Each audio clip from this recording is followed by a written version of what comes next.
Right, this is a pretty nifty way of finding places to metal detect. This is Google Earth, but it's not the standard Google Earth. This is Google Earth Pro, so you'll have to go online and download it because you can do a lot more things with Google Earth Pro. Right, so here we've got a Roman road going through here. And what I'm going to do is I'm going to layer a map directly over this image. So I'm going to go up to here and add image overlay. Right, so it comes up with these weird things. Then you want to click browse, Clegg, screenshot Clegg TIFF. Now what you don't want to do is you go online and you find an old map, right? You then save, print screen on your computer. If you've got a desktop, it's handy, but you could do a screen capture on your phone or your iPad or whatever you're using. Easier on a desktop computer. And you want to save that image, open it up in your editing program, so your photo editing program, and you need to save it as a TIFF file, .tif. It only works with TIFF files.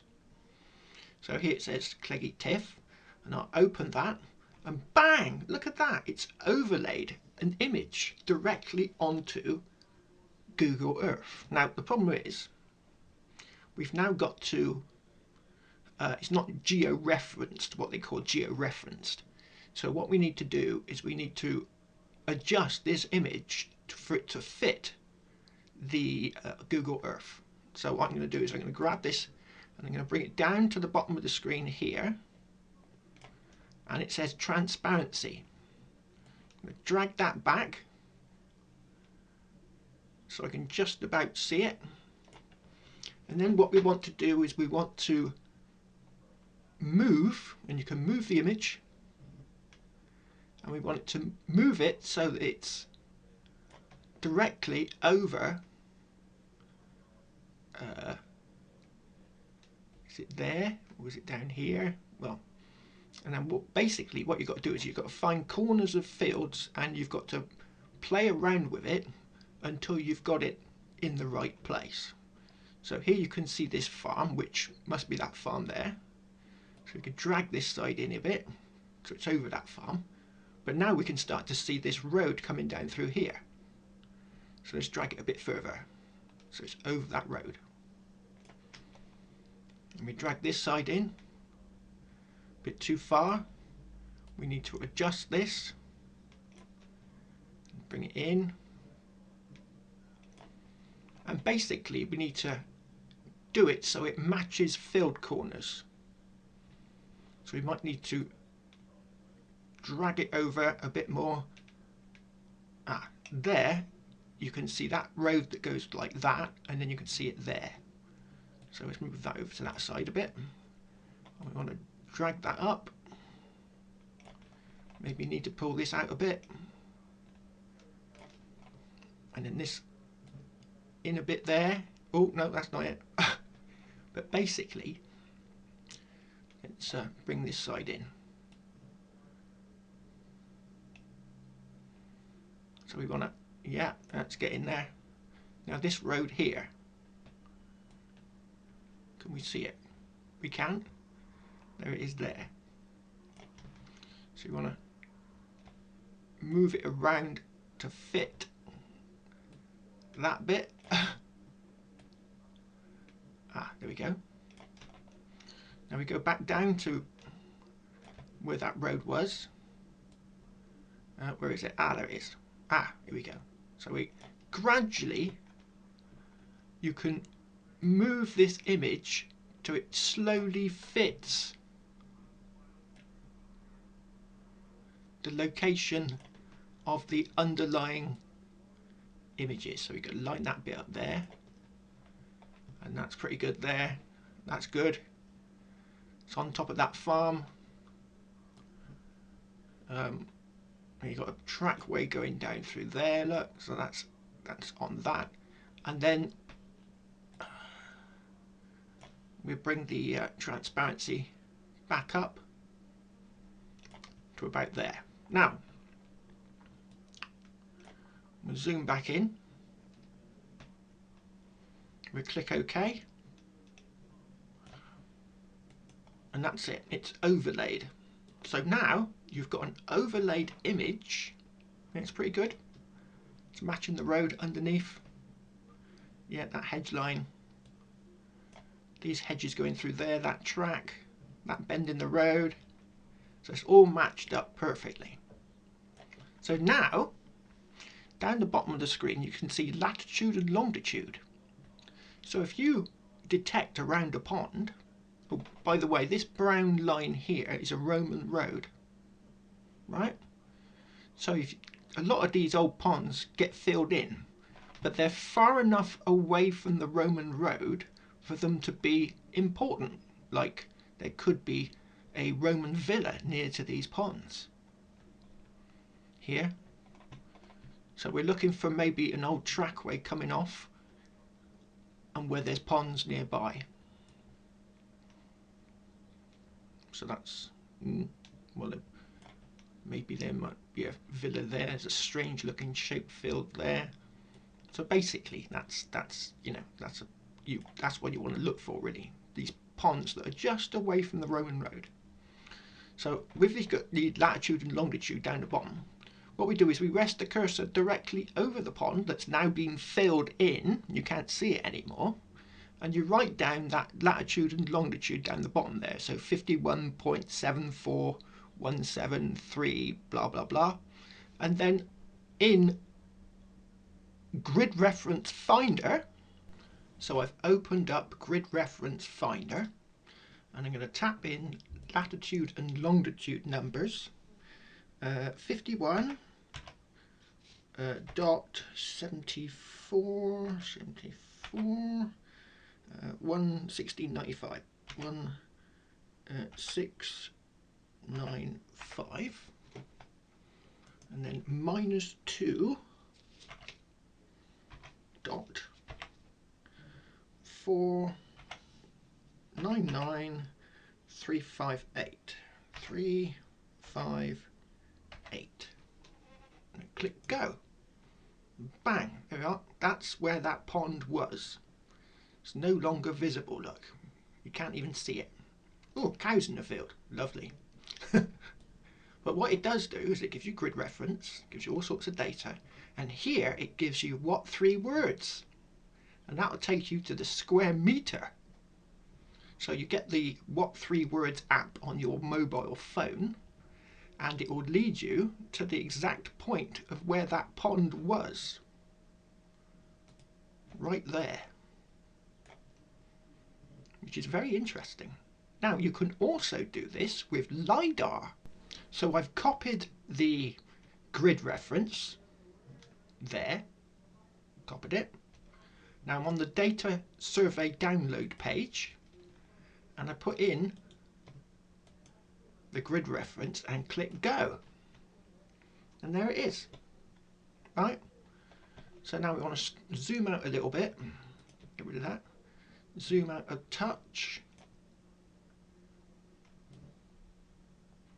And we want to draw a polygon. There's a polygon thing here. And we want to go reasonably wide. Click, click, click, click, and then double click. Right, so there's our polygon. Now we want to download the data. Get available data.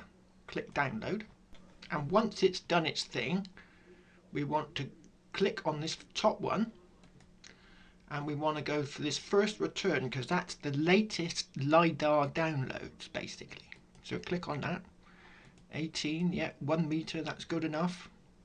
And we want to download all of these to a file.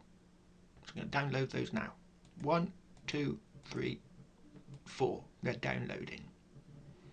You want to double click on each of, well, single click on each of the files, and you want to, you'll get one of these. So you click on that and you get these 2 files here. And what you need to do is save both of these files to one file. So don't open up multiple files, just put them all in one file. So I'll extract these now. Now I've I've downloaded a program which I use quite a bit called QGIS or QGIS, and it's a very sophisticated program. It's completely free. You can download it for nothing. Right, so now I've got my file with all the files in there, and I just highlight them and I just drag them across into here. Oh, it comes up with a load of gumph.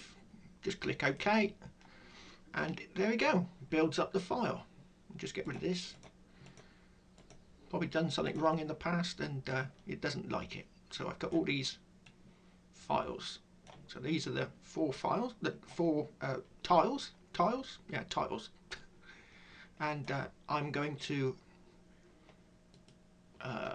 build a virtual raster. Now, what I will do is up here somewhere, I will put the video I done a few months ago on how to install and put in these plugins. Yeah, they're called plugins, and how to build a virtual raster. That I'll probably in that program I'll probably have it as merge, but I'm doing it with build virtual raster. So I click on that, double click, up here, click, select all, and down here run. And what that does is it merges all the tiles together. Right, so they've now merged, hopefully. There we go. Right, so on this side I'm going to go to properties.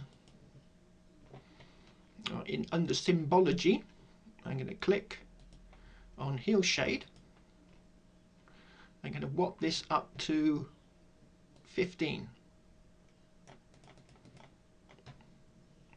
Apply. OK, there we go. We have now got my own version of LiDAR. So we're going to zoom in and we're going to try and find, there it is. There it is there. We're going to find the LiDAR that I've produced. It's a little bit shaded in places, so we can always change that. Go back to properties, and we move that one to there. Apply. Did that do it? Would that make it worse? Let's move it a bit more. Apply. That's better. That'll do. Right. Okay. So now, oh, some nice lumps and bumps there. And you know what you've got to do with lumps and bumps? You've got to metal detect them. Oh, look at these lumps and bumps. Spectacular. So near this Roman road, there could be a Roman villa. So you want to pick your best lumps and bumps.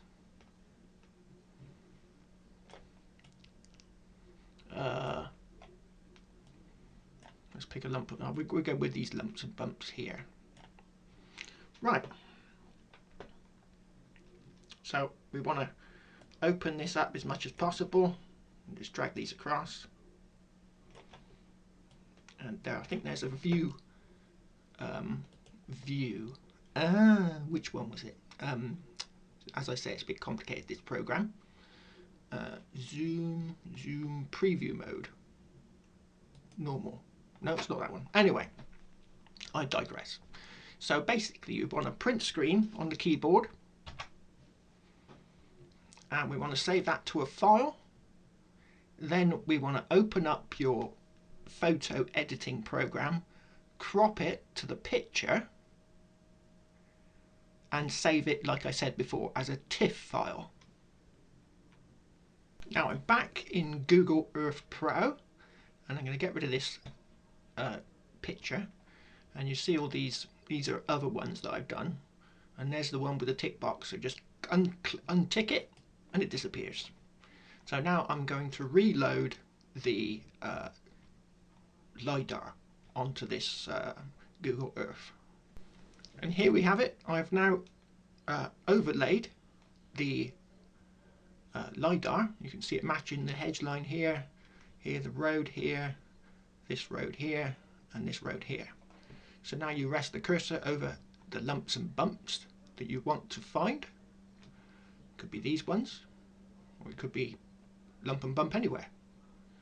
You can see that there's a steep ravine. If we unclick that box, it disappears. You can't see the steep ravines on Google Earth. But if we recheck the box, oh, wrong one. Ah, that one. You'll be able to use the 3-word app, and it will direct you to the exact point using the 3 words on your mobile phone, and you're within a square meter, using the latitude and longitude down here, and then converting it in Grid Reference Finder. So yeah, a very good tool to find things. I hope you've enjoyed this little video that I've put together. I've not been out metal detecting today because it's pouring with rain, and I don't like doing it in the wet. Well, it's a bit awkward using a camera for metal detecting videos when it's pouring down. So I hope you've enjoyed this, and if you'd like to like and subscribe, I'd be greatly appreciated. And if you do find a hoard of 50,000 gold coins using this method, I would like an invite to one of your fields where I can metal detect with you. Or 5% will do. Cheers!